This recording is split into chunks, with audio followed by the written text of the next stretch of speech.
Like, are you fucking serious? Hello, hello, hello, my lovely people, and welcome back to Addie's World. My name is Aideen. If you've been here before, thank you so much for coming back. If not, sit down, relax, have a watch, and if you like what you see, maybe think about hitting that subscribe button and making sure your bell is on for all upcoming notifications. Okay guys, today we finally have another true crime story. Yay! I know it's been a while. But what I'm going to do right here is I'm going to put a viewer's discretion, as this deals with depression, mental health, and unfortunately which resulted in the death of 5 children by drowning. So viewer's discretion is advised at this stage of it, and this is the case of Andrea Yates.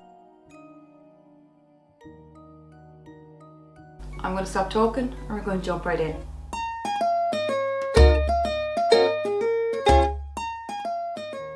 Okay guys, as mentioned before, this case is harrowing, absolutely harrowing, and it's just so sad how mental health can affect people and how there wasn't resources and notifications earlier on, back in even the early 2000s this happened.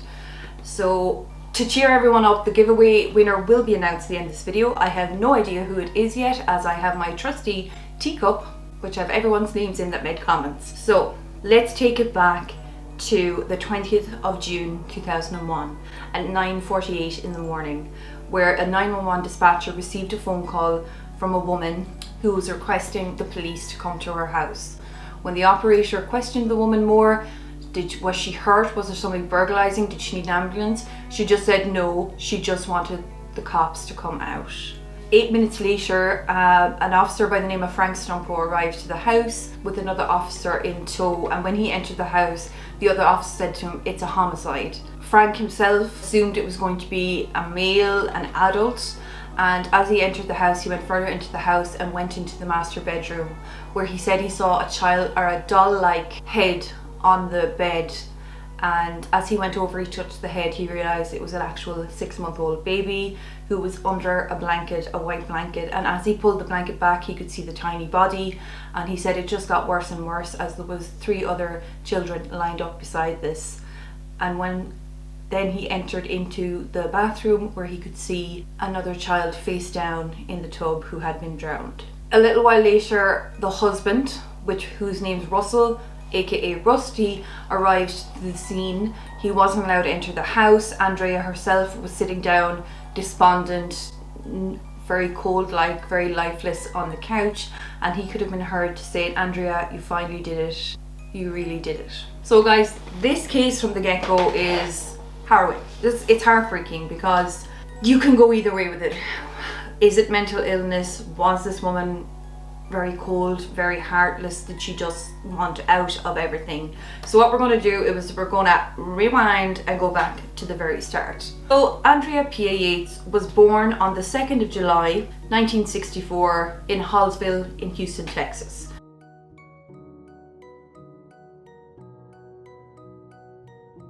She was the youngest of 5 children. Her mum was a German immigrant and her dad was a descendant from Irish immigrants. She was said to have been a bit of a perfectionist. She did well in school. I think she was valedictorian. In her school, she went on to college where she did an advanced nursing degree, did really well in that, and actually ended up working for a few years in a cancer hospice and was said to be exceptional at her job. She was giving, she was caring, she wanted the best for everyone. But the only thing is, noted at the age of 17, she admitted to her friend that she would like to have committed suicide, that she was feeling very depressed. And from here you can see, it's not greatly mentioned, but you can see unfortunately there's seeds been planted, and there could have been warning signs. There was warning signs at that early age, but it was also said she was to battle bulimia again in her younger years, very conscious. So this kind of bulimia and the depression and suicide sometimes can go hand in hand with regards of not feeling worthy enough, not feeling thin enough, just self-doubt, self-deprecation, and just feeling I've had patients, or it's just you're not worthy. You're just not worthy. So again, you can see how the bulimia almost led on to the depression and the thoughts of suicide for Andrea. So she was brought up in a Christian household, and she was a devout Christian, and in 1989 she met a man by Russell Yates, Rusty. I'm not sure I'm comfortable calling the man Rusty, I just think it's a Simpsons character. But however, and Rusty had quite a good job himself. He was working towards and will eventually end up working for NASA. Rusty himself was also a devout Christian, but was also a big fan of the name of a preacher by the name of Michael Warnecki. I hope I'm pronouncing the Warnecki right. And he went around to different colleges back in the day on a bus and preached that women were going to hell because they were there studying while they should have been home reproducing. And thoughts like, if you thought you were good enough and you were going to heaven, you were prideful, and only God can know who's going to heaven, so therefore you're going to hell. This kind of rambling, almost the start of a cult. Very strong beliefs of man, woman, man breadwinner, woman push out children as fast and as many as you can. Total asshole in my regard, but anyway. They got married in 1993, and their goal was to have as many children as God deemed right. So in 1993 they were married, and Andrea fell pregnant relatively very quickly. I mean, I watched an interview with Rusty, and he said she wouldn't like to say that, but she called herself almost fertile myrtle at some stages, as in it was just that easy for her to get pregnant. So they were married by 1993, baby on the way, and this was their first child, and his name was Noah. They're also said to have given all their children biblical names. And in the meantime, shortly after the birth of their first child, Rusty was actually offered a short-term job opportunity in Florida, which they took. And Rusty didn't want to buy a second home in Florida, so they actually rented a 38 double wide. Don't ask me what that is. I presume it's a trailer, an RV, something along those lines. And they headed off to Florida, and by this time Andrea was already pregnant with her second child. So they were living in this with one very young infant and another on the way. They were said to have lived there was no such thing as diapers or nappies like that. It was all cloth. It was constant washing, constant feeding, constant changing. So they lived kind of very basic lives. There wasn't anything frivolous in their lives or anything like that. So again, the second child then came along, and his name was John. Eventually the time in Florida was up, and they were moving back to Texas. And again, by this time, she was pregnant with a third child, Paul. I know. And Paul was actually born in Texas. For some unknown reason, I don't know why they didn't move back into the house, because they were renting their house to someone else, but they continued to then live in this 38 double wide thingamabob. But it was getting too small and too cramped, so they actually ended up buying a bus. And who did they buy the bus off of? Michael, preacher, me whole dickhead. Why they continued to live in the bus, I'll never know. Then in 1999 came kind of the breaking point where she had her fourth child, Luke. God, they really went with the biblical names. After this, there was a change in Andrea. She had almost like a breakdown. Rusty came home one day and found her shaking, biting her fingers, not feeling great.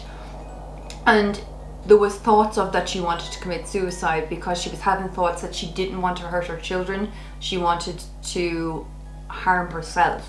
Rusty obviously was scared shitless about this, and she was admitted to hospital. And on her discharge from the hospital, she again held a knife at her throat and pleaded with Rusty to please let her die. So this kind of started in and out in admissions into psychiatric units and hospitals like that. But eventually she was committed for a short stay, and she was put on the antipsychotic Haldol, which is an old drug at this stage, but at this time it seemed to calm everything down for Andrea. It seemed to settle her mood. It seemed to stop those kind of suicidal thoughts or harming children thoughts. So this was beneficial to her. But her psychiatrist at the time said this could be to do with postpartum psychosis. And so postpartum psychosis is a lot different to postpartum depression. Depression is obviously what it is, but psychosis, you can get hallucinations, paranoia, hearing voices, everything like this. So psychosis is just a step further, and it's rare enough. It happens in 1 in 1,000 births. So they were saying that's why the psychiatrist's advice at that time is don't have any more children. I mean, you're fine on the Haldol at the moment, everything is settled down. That was fine. And this was after 2 hospital stays and 2 attempts at suicide by pills, everything like this. So the psychiatrist was like, for your own health, for the health of your other children, do not have any more children. But again, on the Haldol, Andrea was fine, and within a few months there was talk of a 5th child because she was feeling fine and everything like this. And again, in an interview with Rusty, he said, well, we thought the advice we were given is the Haldol, you know, settled everything down. If we did have another child, she could be down for a few months after, but the Haldol will bring her back after another child if they were to have one. So that was the mentality they were going in with, that if she did suffer this psychosis again, there was medication there to help her and stop her, and she'd bounce back. So this happened in 1999, and again, I think she stopped her medication in March, and by the November 2000 she had her 5th child, which was their first girl, and her name was Mary. And after this, they were noticing that Andrea seemed to be fine. She was managing, there wasn't a strong sense of those hallucinations or those drives to harm. But the turning point came then in 2001. So in March 2001, her father passed away from an illness, and again this kind of resurfaced the pressures, the stress, the stress on her mental health as well, because being such a perfectionist, Andrea as a nurse thought she should have done better. She should have helped. She was a nurse, she could have cared. And with 5 children, God love the poor woman, was putting herself under so much stress. So this again triggered off a kind of series of events which led to the conclusion of this story, which happened on 20th of June. So before becoming pregnant with Mary, she actually stopped all her medication and to have a healthy pregnancy. So this, again, she had no reserves left in her system. She hadn't had this drug in a long time, and the psychiatrists in the interviews were just saying, you know, if she stops a certain drug, if you start, like anything, if you start any antidepressants, there's no benefit for you, because you will have a certain level in your systems. Once that goes down, you almost can go lower and quicker, and it's harder to come out of. So again, once her father passed away, all these feelings resurfaced. And as she gradually got sicker and sicker, she was said to have mutilated herself. Now, I didn't delve any further into what mutilation she did of herself, but she mutilated herself. She started reading the Bible. She was convinced she was possessed by Satan, and when asked in an interview, was it a demon or was it Satan, and she said the one and only Satan. And you can see in certain interviews there she's scratching her hair like this, and it comes out that she actually thinks she has 666 kind of tattooed into her head. She's convinced there's a 666 there. And watching interviews or watching her police interview, you can see she continually does this. She stopped feeding baby Mary, and things were just going downhill. And before this, there was signs. Rusty was very worried about her. Again, she was in and out of kind of treatment and hospitals. He was so worried that he asked his mum to come look after her one day, and the mum noticed her filling a bathtub of water in the middle of the day, and she's like, Andrea, what are you doing? Nobody's going to be needing that. And I think there was a slight comment passed saying, I might have use for it later on. This frightened the mother-in-law, and Rusty again was doing his best to care for her and care for the children, took her in to see a psychiatrist and took her for inpatient treatment. And this time she saw a different psychiatrist, and she wasn't put back on Haldol. And the comment that came out is Rusty didn't question the psychiatrist, or else he did, but the psychiatrist are not putting her on that, and kind of glanced back at his psychiatric degree on the back wall, and that was enough to kind of put Rusty, felt like he put him in his place and that he knew best. On her final discharge then from this hospital, it was noticed that she was more despondent than ever, and again Rusty took her to a hospital, an outpatient clinic in Devereux, where somebody had just said to her, it's okay Andrea, you just need to think happy thoughts. And 2 days after the psychiatrist said you just need to think happy thoughts was the 20th of June. and the phone call was made at 9:48 in the morning. Now, the psychiatrist had said that she wasn't to be left alone by herself or with the children, and Rusty had gone to work at 9 o'clock, but he had scheduled for Andrea's mother herself to come over at 10 o'clock in the morning. So there was an hour gap, and within that gap she had filled the tub and successfully drowned each child individually.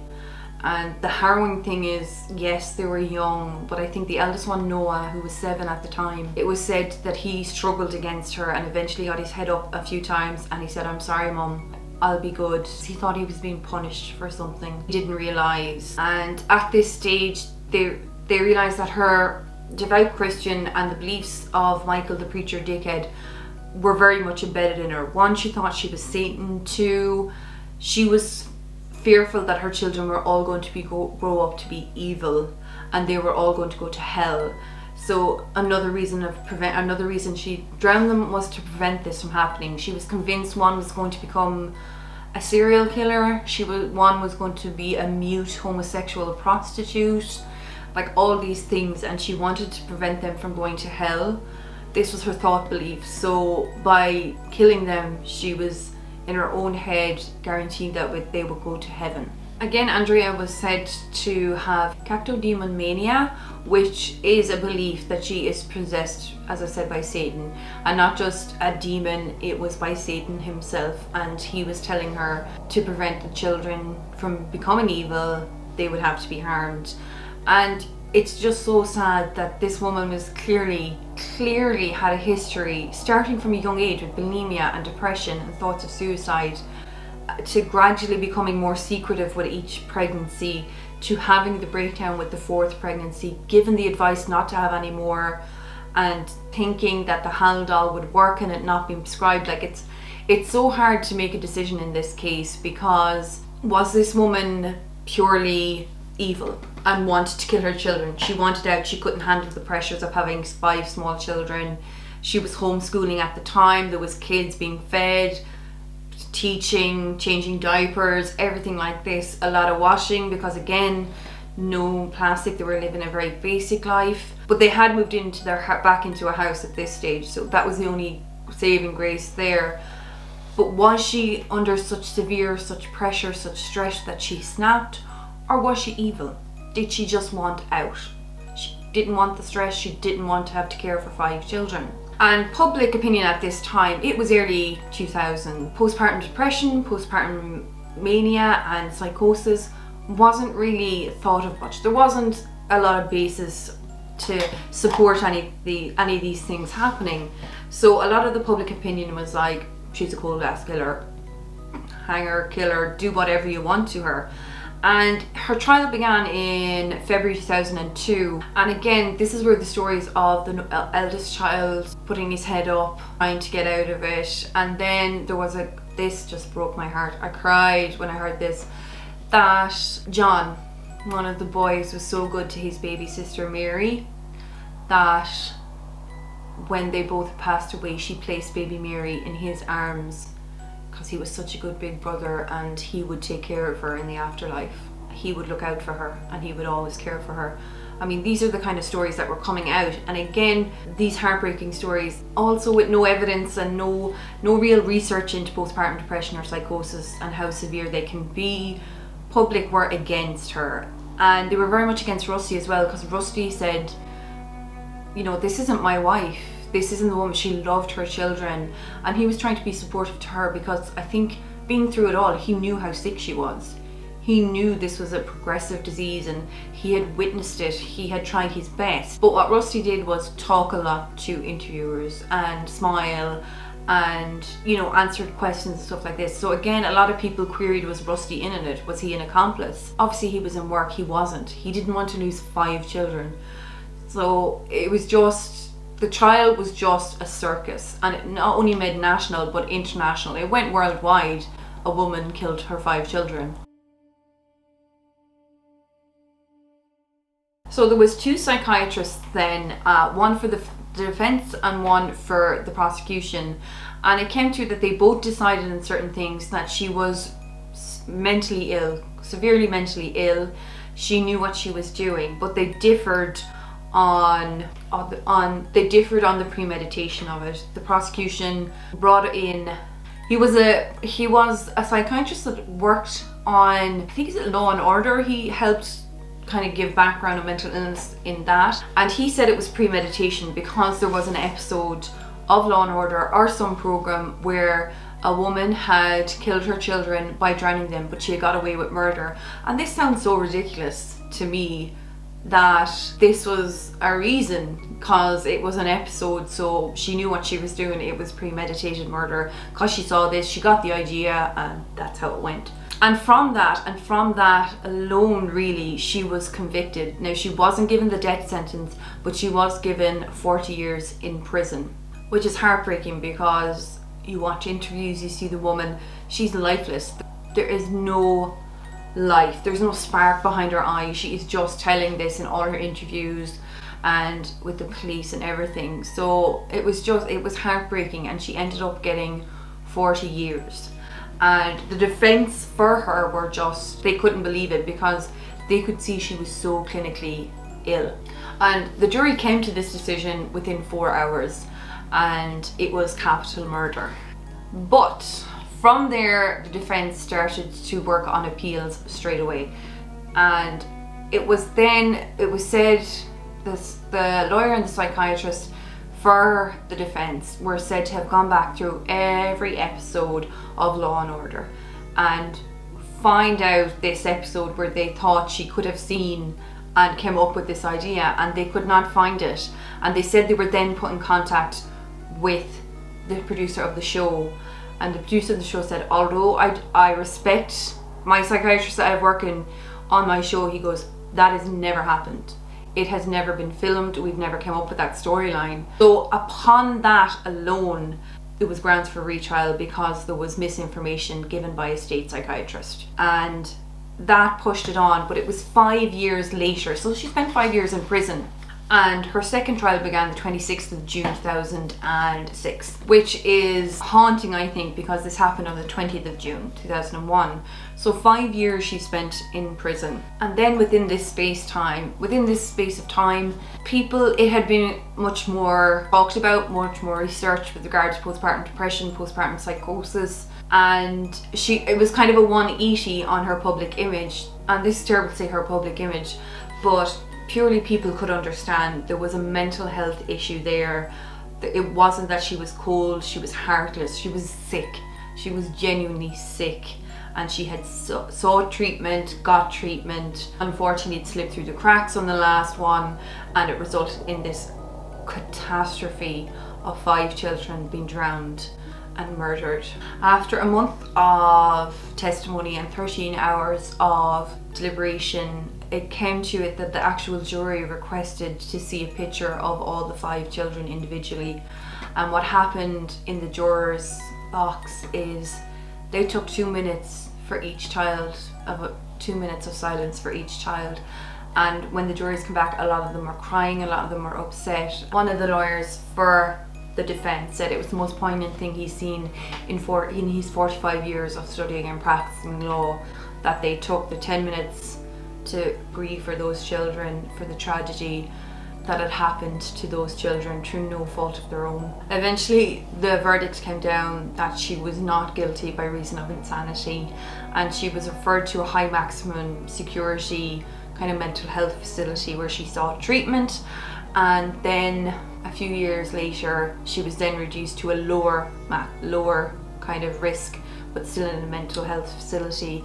And someone, again, one of the lawyers said at the very start of the interview I watched, it's just, if you are convicted of not guilty by reason of insanity, there is a very unlikely chance that you will ever leave Houston prison system, which I think is fair enough. She is in a mental health facility, she is safe. Those 5 children were murdered, and it just breaks my heart to say, but it comes down to mentally ill, cold and heartless, and the difference of 5 years can make on public opinion, and how research talking about mental health, people understanding the severity of people going through this, and how it almost flipped the public opinion of them, of what of the crime she had committed. And it's just a sad case purely because it didn't need to happen. It didn't need to happen. There was 5 beautiful children who lost their lives. Again, her husband Rusty has stood by her through all of this because he realised the severity. He was there, he lived it, he done as much as he possibly could do with the information he had. And I'm going to end the video, I'm going to end this story on this, that I think he put it very poignantly when he said, I view her as a victim, not as a criminal. And you do have to make that decision for yourselves. What do you guys think? Do you view her as a victim, or do you think she's a criminal? Personally, I see her as the criminal, purely because yes, she was mentally ill. At the end of the day, she took 5 lives, 5 young kids from 7 down to 6 months old. So the fact that she will not get out of mental health facilities probably for the rest of her life, I think is only fair. And the fact that she's in mental health, I think is also only fair.